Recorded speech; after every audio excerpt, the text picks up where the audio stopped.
السلام علیکم، Islamic information میں خوش آمدید۔ آج ہم بیان کریں گے عورتوں کے بارے میں حدیث کو۔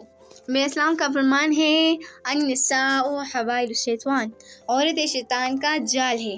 تشریح: شیطان عورتوں کی وجہ سے اکثر گناہ کرواتا ہے، جیسے کہ سعید بن مسیب رحمہ اللہ سے روایت ہے، فرماتے ہیں کہ اللہ تعالیٰ نے کسی نبی کو بھی مبعوث نہیں فرمایا مگر یہ کہ شیطان اس بات سے نا امید نہیں ہوا اس سے کہ ان عورتوں کے ذریعے ہلاک کر دے گا۔ یعنی شیطان کو پورا امید ہوتا ہے اس عورت کے ذریعے مردوں کو ہلاک کر دے گا۔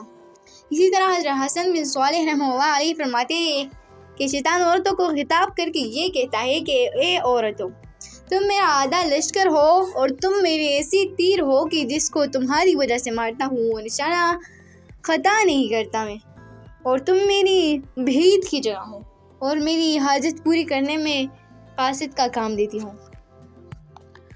تو ہم عورتوں کو چاہیے کہ پردے کے ساتھ نکلا کرے، ضرورت سے نکلا کرے، گھر سے نکلنا نہیں چاہیے، نہ کسی مرد کے ساتھ تنہائی اختیار کرنی چاہیے، اجنبی مرد کے ساتھ نہ گھر سے نکلنا چاہیے بلا ضرورت۔ اگر ضرورت کے ساتھ، سخت ضرورت کے ساتھ نکلنا بھی پڑے تو چاہیے کہ پردے کا اہتمام رکھیں، پورے پردے کے ساتھ۔ لیکن نہیں، جب عورت نکلتی ہے تو شیطان اسے سجنے سنورنے کا کہتا ہے، سجنے سنورنے کا وسوسہ ڈالتا ہے، مردوں کو اپنی طرف مائل کرنے کا وسوسہ ڈالتا ہے۔ اللہ تعالیٰ ہمیں وساوس سے محفوظ رکھے۔ دوسرا حدیث بیان کرتے ہیں، کھانا کھا کر شکر کرنے والا صابر روزہ دار کی طرح ہے، صبر کرنے والے روزہ دار کی طرح ہے۔ نبی اسلام کا فرمان ہے الطاعم الشاکر کالصائم الصابر، کھانا کھا کر اللہ تعالیٰ کا شکر کرنے والا صابر روزہ دار کی طرح ہے، صبر کرنے والے روزہ دار کی طرح ہے۔ تشریح: کھانا کھا کر شکر ادا کرنے کا کم سے کم درجہ یہ ہے کہ کھانے کے شروع میں کھانے کی دعا بسم اللہ وعلی برکت اللہ پڑھے اور کھانے کے بعد اللہ تعالیٰ کی حمد و ثنا بیان کرے، اور روزے کا کم از کم شکریہ یہ ہے کہ انسان اپنے آپ کو مفسدات صوم سے رکھے۔ تو اب اس حدیث میں کھانا کھا کر شکر ادا کرنے والے کو روزے دار صابر سے تشبیہ دی گئی ہے۔ وہ تشبیہ اس میں نہیں ہے کہ دونوں ہر اعتبار سے برابر ہے، بلکہ تشبیہ اس میں ہے کہ دونوں نفس ثواب میں برابر ہے، ورنہ صبر کرنے والا فقیر شکر کرنے والے مالدار سے بہت بہتر ہے۔ اس حدیث کی تشریح یوں مختصر تھی، تو اس کے ساتھ ہم ایک اور حدیث بھی بیان کرتے ہیں جو کہ ہے خرچ میں میانہ روی اختیار کرنے کی ترغیب کے بارے میں۔ نبی اسلام کا فرمان ہے الاقتصاد فی النفقۃ نصف المعیشۃ، خرچ میں میانہ روی اختیار کرنا آدھی آمدنی ہے۔ تشریح: اس حدیث سے معلوم ہوتا ہے کہ انسان کو اپنی ضروریات زندگی میں میانہ روی اختیار کرنا چاہیے کہ نہ وہ بخل کرے نہ ہی اسراف اور فضول خرچی کرے۔ میانہ روی ان دونوں کے وسط میں ہے، یعنی اللہ تعالیٰ کو بھی پسند ہے۔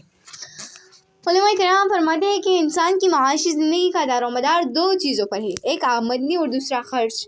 ان دونوں میں جو شخص میانہ روی اختیار کرے وہ ہمیشہ خوش رہے گا، اور اگر آدمی اخراجات کو اپنی آمدنی سے زیادہ کرتا ہے تو نہ صرف اس سے اس کی خوشحالی مفقود ہوگی بلکہ معیشت کا سارا نظام درہم برہم ہو جائے گا۔ نیز میانہ روی کو ہر حال میں اختیار رکھے، خواہ امیر ہو یا غریب ہو، جیسے کہ ایک روایت میں آتا ہے کہ الاقتصاد فی الفقر والغنی، میانہ روی غربت اور کشادگی دونوں میں اختیار کی جائے۔ اب ایک اور حدیث بیان کرتے ہیں دوستی کے بارے میں۔ اچھے لوگوں سے دوستی رکھنا یہ آدھی عقل ہے۔ نبی اسلام کا فرمان ہے التودد للناس نصف العقل، لوگوں سے دوستی رکھنا آدھی عقل ہے۔ تشریح: اچھے لوگوں سے دوستی رکھنا اور اس دوستی کی برکت سے اپنے معاملات وغیرہ کو درست کرنا نصف عقل ہے۔ پوری عقل مندی اس وقت ہوگی جب انسان کوئی کسب یا پیشہ اختیار کر کے جائز اور پاکیزہ روزی بھی حاصل کرے۔ امام غزالی رحمہ اللہ علیہ فرماتے ہیں کہ آدمی کو دوست بنانے سے پہلے اس میں 5 باتیں دیکھنی چاہیے۔ اول، عقل، دوست بنانے کے لیے لازم ہے کہ عقل والا ہو، بیوقوف کو دوست بنانے سے کوئی فائدہ نہیں ہوگا۔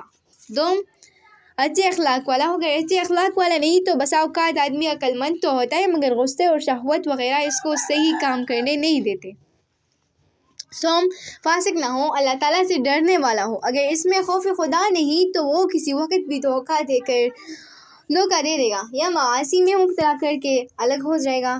چہارم، بدعتی نہ ہو، اگر بدعتی ہے تو اس کی صحبت سے اس پر بھی بدعت کا اثر ظاہر ہو جائے گا۔ پنجم، دنیا کی محبت رکھنے والا نہ ہو، اس کی دوستی سے اس میں بھی دنیا کی محبت آ جائے گی، جس کے بارے میں نبی اسلام نبی اسلام نے ارشاد فرمایا ہے کہ حب دنیا رأس کل خطیئۃ، دنیا کی محبت تمام گناہوں کی جڑ ہے۔ امید ہے آپ کو ہماری ویڈیو پسند آ گئی ہوگی۔ اگر ویڈیو پسند آ گئی ہو تو لائک کیجیے گا، سبسکرائب کیجیے گا ہمارے چینل کو، اور بیل آئیکن کو دبانا نہ بھولیے گا۔ اور ویڈیو کیسے لگتی ہے ہماری کمنٹ سیکشن میں ضرور بتائیے گا۔